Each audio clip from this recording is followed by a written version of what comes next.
السلام رحمۃ اللہ وبرکاتہ۔ بھائی کا سوال ہے تمتع کے حوالے سے، حضرت عمر نے منع فرمایا تھا۔ جی بھائی اصل میں نا وہ ایک اجتہادی مسئلہ ہے۔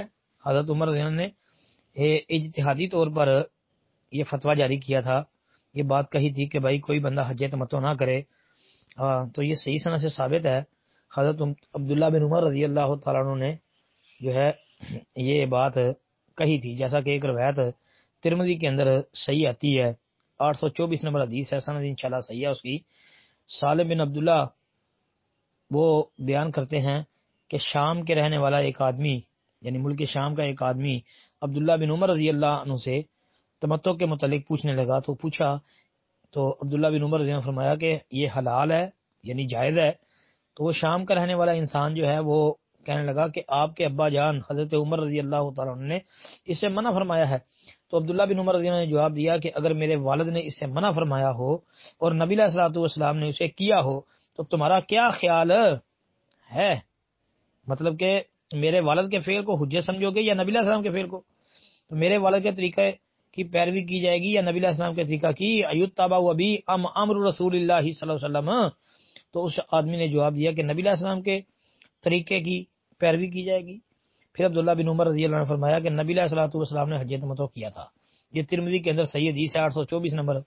اور ایسی ہی بات سعد بن ابی وقاص رضی اللہ تعالی عنہ کے والے سے آتی ہے کہ ان سے بھی ایسی بات کہی گئی تھی، تو کہ حضرت عمر نے حج تمتع سے منع کیا ہے۔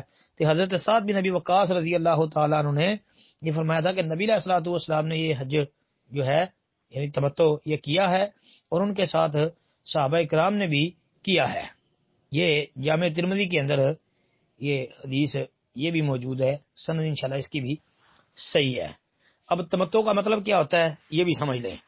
جی تمتع کا مطلب ہوتا ہے کہ آدمی حج کے ایام میں جب حج کی غرض سے جاتا ہے تو جا کے عمرہ ادا کرنے کے بعد جو ہے وہ احرام کھول دیتا ہے، پھر 8 ذو الحج کو دوبارہ حج کا احرام باندھ کے حج کر لیتا ہے۔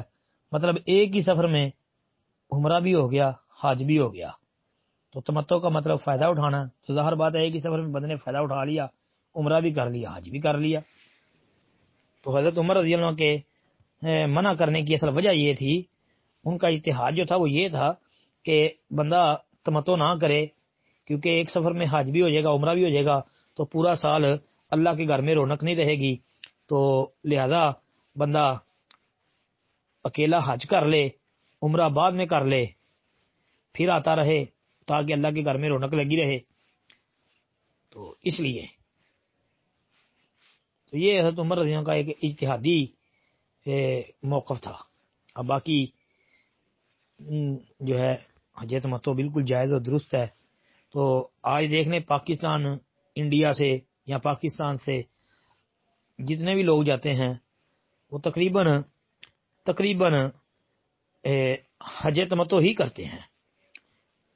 کوئی 90% بلکہ 99% لوگ جو ہیں وہ حج تمتع ہی کرتے ہیں، الا ماشاءاللہ کوئی ایسا آدمی ہوگا کہ جو تمتع نہ کر سکے، ورنہ تمتع ہی کرتے ہیں۔ السلام علیکم ورحمۃ اللہ۔